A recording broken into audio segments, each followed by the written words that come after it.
Hello students, welcome to अड्डा 24/7। तो कैसे हैं आप लोग? मैं आ चुकी हूं आपके सामने, आपकी होस्ट एंड दोस्त अश्मिता, कंप्यूटर की एकदम बेहतरीन सी सीरीज लेकर आप लोगों के सामने। बच्चों, सबसे पहली बात, आपको हैप्पी रिपब्लिक डे। ठीक है, आपको बहुत बहुत शुभकामनाएं रिपब्लिक डे की बच्चों। तो बच्चों, आप ये देखिए कि मैं आपके लिए, आपको मैं जैसे बताया था कि 5 से 10 मिनट की मैं एक सीरीज़ लेके आई हूँ आपके लिए। ठीक है बच्चों, अगर आपके पास टाइम नहीं है तो जो आपको रिवीजन करना है तो ये सीरीज़ आप मेरी देख सकते हो, ठीक है, यूट्यूब चैनल पर क्लैड अड्डा 24/7 पर।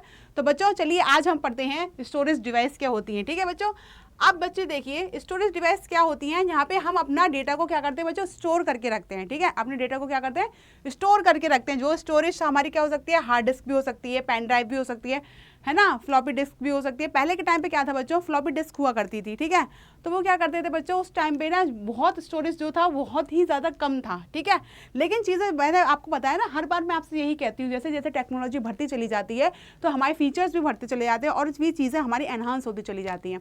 तो बच्चों बस यही चीज़ है हमारी कि अब हमारे पास आ चुका है, पेन ड्राइव आ चुकी है ना, हार्ड डिस्क आ चुकी है, जो कि अब एक टीवी तक आपका डेटा ले लेती है। तो बच्चों यही चीज़ अब हम पढ़ेंगे स्टोरेज डिवाइस में कि कैसे हम अपनी मेमोरी को स्टोर कर सकते हैं, कैसे हम अपनी फ़ोटोज़ को, वीडियोज़ को कैसे स्टोर करते हैं। ठीक है, कैसे हम कहाँ स्टोर करते हैं, कैसी क्या क्या चीज़ें थी पहले, तो वो आइए बच्चों हम देखते हैं। सबसे पहली बात बच्चों, स्टोरेज डिवाइस देखो क्या होता है। ठीक है, स्टोरेज डिवाइस बच्चों हमारा एक हमारा क्या होता है, एक हार्डवेयर होता है जो कि यूज़ होता है स्टोरिंग में, पोर्टिंग में और एक्सट्रैक्टिंग में डेटा फाइल्स को। ठीक है, ये ऑल्सो स्टोर करता है इंफॉर्मेशन, डेटा, है ना, बहुत टेम्पररी एंड परमानेंटली हम उसको यूज़ कर सकते हैं। ठीक है, जैसे कि हमने आपको पता है, जैसे कि हमने लगाई पेन ड्राइव, तो पेन ड्राइव में बच्चों क्या है कि डेटा हम परमानेंट भी स्टोर कर सकते हैं और क्या कर सकते हैं, टेम्पररी भी इसको यूज़ कर सकते हैं। तो बच्चों ये आपकी स्टोरेज डिवाइस जो होती हैं एक हार्डवेयर से होती हैं बच्चों। हार्डवेयर होता है, एक हार्डवेयर होता है ना बच्चों, तो वो क्या करता है, स्टोर भी करता है, पोर्टिंग है कि इधर से उधर आप ले जा सकते हो उसको,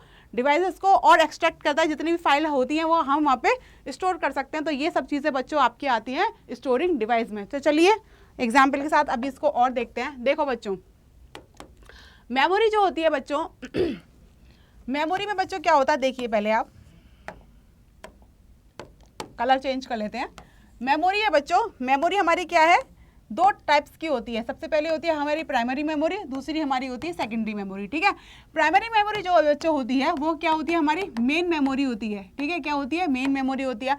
और सेकेंडरी मेमोरी क्या होती है, ऑक्सिलरी मेमोरी होती है, ऑक्सिलरी मेमोरी होती है। लेकिन बच्चों एक बात आप जान लीजिए, ये बहुत कंफ्यूजिंग बात होती है कि जो हमारी मेन मेमोरी होती है वो क्या होती है, वोलेटाइल इन नेचर की होती है, लेकिन जो ऑक्सिलरी मेमोरी होती है वो नॉन वोलेटाइल इन नेचर की होती है। ठीक है, वोलेटाइल एंड नॉन वोलेटाइल क्या होती है बच्चों, वोलेटाइल होती है जो हमारी, जैसे कोई भी हम किसी चीज़ पे वर्क कर रहे हैं, फॉर एग्जाम्पल समझिए बच्चों, जैसे कि हम किसी चीज़ पर वर्क कर रहे हैं, जैसे हम डॉक्यूमेंट पे वर्क कर रहे हैं, सडन हमारी जो सिग्नल है, हमारी केबल हुई है ना, कोई भी सिग्नल होते हैं, जैसे तुरंत हमारा जो है सिस्टम अगर ऑफ हो जाता है तो क्या होता है बच्चों, उस केस में हमारा डेटा जो होता है वो लॉस्ट हो जाता है। ठीक है, वो क्या हो जाता है, लॉस्ट हो जाता है इन केस ऑफ वोलेटाइल में। ठीक है, बट जब हम सेकेंडरी मेमोरी की बात करते हैं, ये होती है नॉन वोलेटाइल इन नेचर की।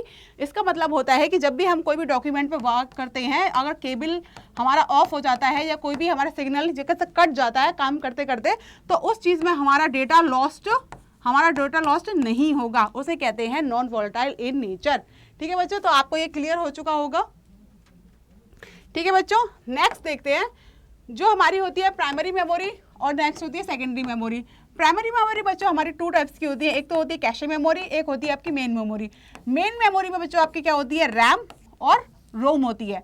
ठीक है, अब मैं आपको साथ साथ ही समझाती चली जा रही हूँ कि ये क्या क्या होती हैं। ठीक है, अब देखो बच्चों, कैशे मेमोरी में क्या होता है, जैसे कि मैंने आपको बताया था कि पहले हमारा कोई होता है इनपुट। ठीक है, जब हम इनपुट करते हैं तो प्रोसेस करते हैं पहले, फिर वो चीज़ हमारी कहाँ जाती है, आउटपुट में जाती है ना। तो अब इसी तरीके से जब हम कोई भी आउटपुट में जाते प्रोसेस कर रहे थे ना, तो मेमोरी यूनिट थी उधर।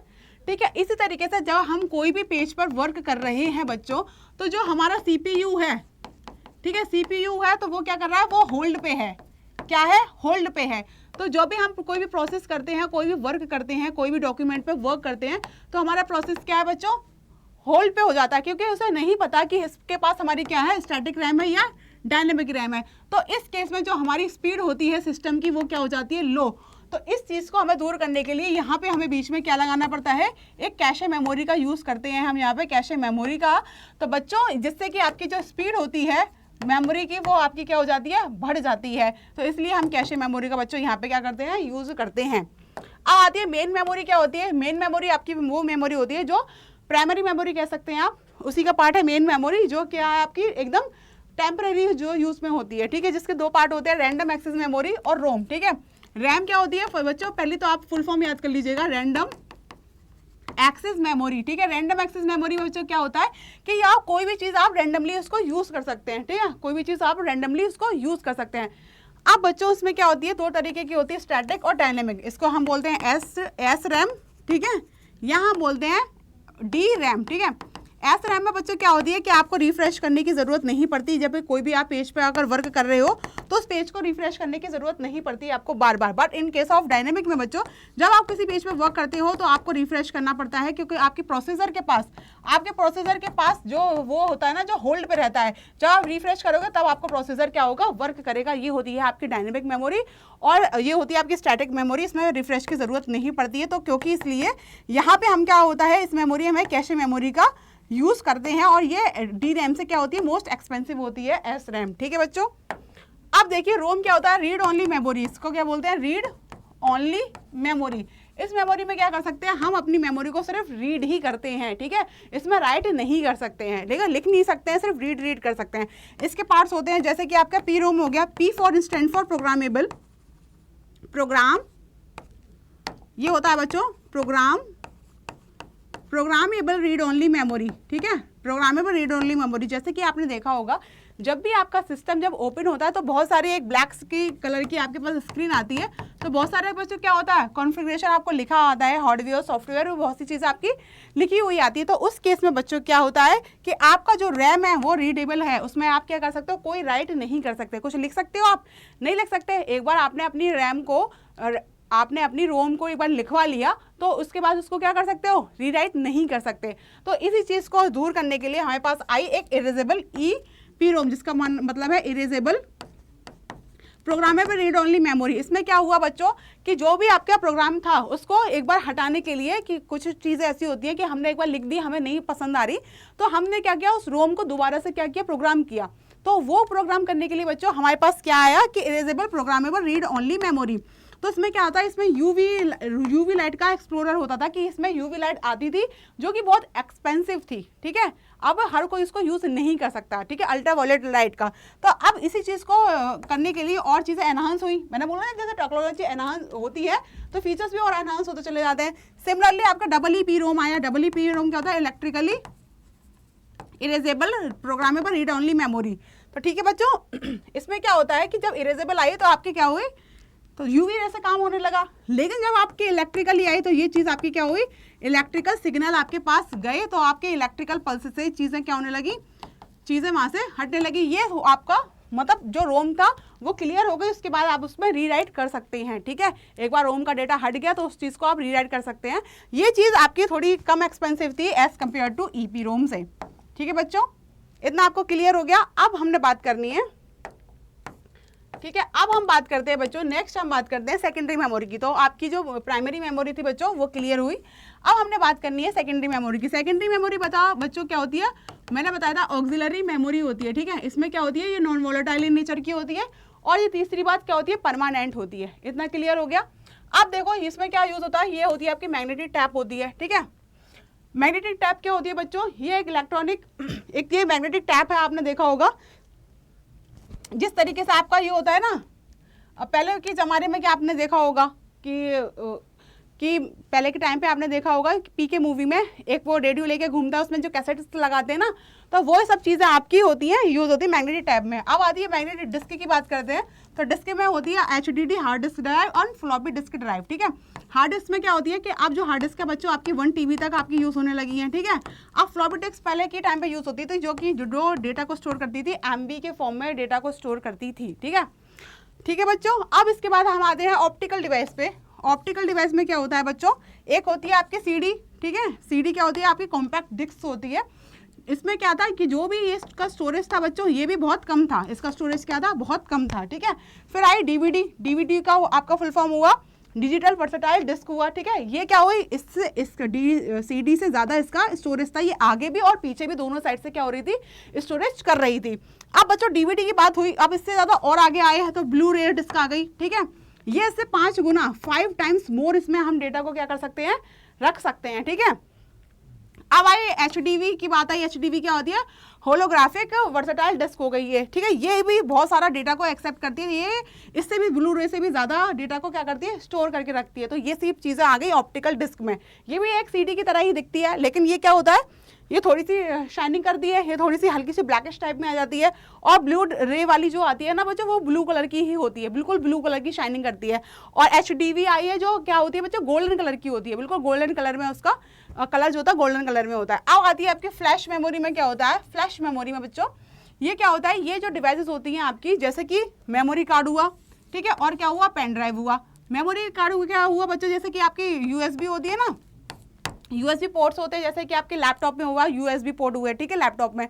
तो वहाँ पे क्या करते हो आप, पेन ड्राइव भी लगा लेते हो, ठीक है। इंटरनेट की जो केबल होती है ब्लू कलर की जो आती है, मुझे व्हाइट कलर की भी आती है, तो आप उसको भी उस USB में ही लगा लेते हो, ठीक है। मेमोरी कार्ड, ठीक है, तो ये सब चीज़ें आपकी केस में आ जाती है, USB में आ जाती हैं।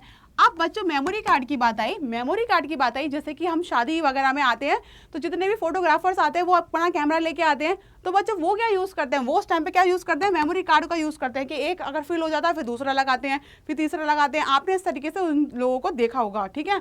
तो बच्चों यही चीज़ आपकी होती है मेमोरी, यहाँ पे हमारा डेटा जो है वो स्टोर होता है, ठीक है। इतना क्लियर है? तो बच्चों आप कोई टेंशन लेने की बात तो नहीं है। तो चलिए बच्चों, आपको मैं एक चीज़ और बता देती हूँ कि जो हमारा प्रतिज्ञा बैच 2.0 बैच बच्चों हो चुका है लॉन्च।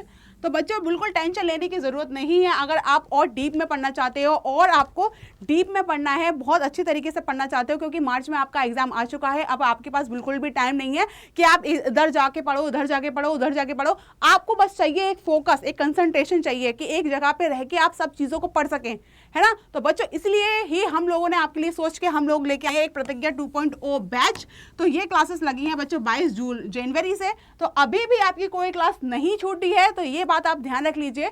अभी भी कुछ नहीं हुआ है, कुछ देर नहीं हुई है। हम सब लोग आपको मिलके 22 जनवरी से आपकी पूरी क्लास को आराम से कंप्लीट कराएंगे। एग्जाम तक आपका एक बार रिवीजन भी हो जाएगा, सारी चीज़ें आपको वहीं पे मिलेंगी, तो आप बिल्कुल चिंता मत करिए, ठीक है बच्चों। जैसे कि मैं आपको बोलती हूँ हमेशा की तरह, आज फिर बोल रही हूँ कि आपको जब आसमान में उड़ना है तो बच्चों आपको ASME 80 कोड लगाना ही है, ठीक है बच्चों। रिपब्लिक डे के अवसर पर आपको पता है अभी कितना डिस्काउंट चल रहा है, अभी बहुत डिस्काउंट चल रहा है, तो आप मेरा यूज़ करिए ASME 80 कोड, ठीक है। ASME 80 कोड करिए यूज़, तभी तो आसमान में उड़ेंगे। उड़ेंगे कि नहीं उड़ेंगे? आपके जितने सपने हैं जो सब साकार होंगे, वो कैसे होंगे? शुरुआत यहीं से होगी, ठीक है बच्चों। यहीं से एक कदम बढ़ाइए, अपने एम की ओर एक स्टेप बढ़ाइए और शुरुआत कर लीजिए एक प्रतिज्ञा 2.0 बैच से ही बच्चों, ठीक है। हम सब लोग पूरी टीम आपके साथ है, तो घबराने की ज़रूरत नहीं है, ठीक है बच्चों। एग्जाम आपका बहुत बहुत बहुत पास में आ चुका है बच्चों, मत घबराइए, बिल्कुल भी मत घबराइए। अब बच्चों आपको इस पूरे बैच में आपको सब कुछ मिलेगा, ठीक है। स्ट्रैटेजी मिलेगी, PDFs मिलेंगी, रिकॉर्डेड सेशन मिलेंगे, MCQs मिलेंगे, मॉक टेस्ट मिलेंगे, सब कुछ आपको बच्चों यही मिलेगा। अब इस रिपब्लिक डे के इस अच्छे से मौके को आप जाने मत दीजिए बच्चों। एग्जाम आपका बहुत पास आ गया है, आप समझिए इस बात को। इधर उधर भटकने से तो बेटर है कि एक डायरेक्शन में चलें, ठीक है ना बच्चों। तो बिल्कुल घबराइए मत, हम सब आप लोगों के साथ है। एक बार मैं आपको बता देती हूँ कि आपको ये कोड कैसे परचेज करना है बच्चों।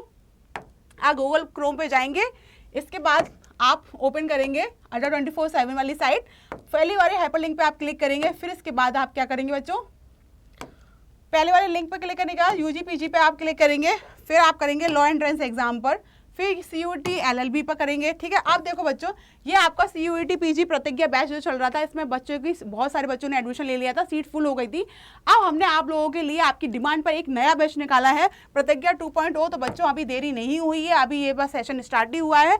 तो यहाँ से आप बाय नाउ कर सकते हैं बच्चों। यहाँ पे आप एंटर कर सकते हैं मेरा कोड ASME 80, ठीक है बच्चों। ये अप्लाई करेंगे तो आपके सामने डायरेक्ट आपको क्या हो जाएगा, आपको सीधे आपको क्या हो जाएगा, 80% का आपको क्या हो जाएगा बच्चों, डिस्काउंट मिल जाएगा, ठीक है बच्चों। तो बिल्कुल भी घबराने की ज़रूरत नहीं है, परेशान होने की ज़रूरत नहीं है बच्चों। आप मेरे इस ASME 80 कोड लगाकर आप क्या कर सकते हैं, आसमान में उड़ने की शुरुआत यहीं से कर सकते हैं। ठीक है बच्चों, तो बिल्कुल घबराइए मत, परेशान मत होइए। अभी भी आपकी कोई तैयारी नहीं हुई है तो डरने की कोई बात नहीं है। आप बस यहाँ आइए, इस कोर्स को ले लीजिए और मेरा कोड लगा लीजिए SME80, तो आपको क्या हो जाएगा, आसमान में उड़ने का मौका यहीं से शुरुआत हो जाएगी आपकी बच्चों। तो बस बने रहिए हम लोगों के साथ, मिलते हैं हम अगली वीडियो में। तो बच्चों थैंक यू।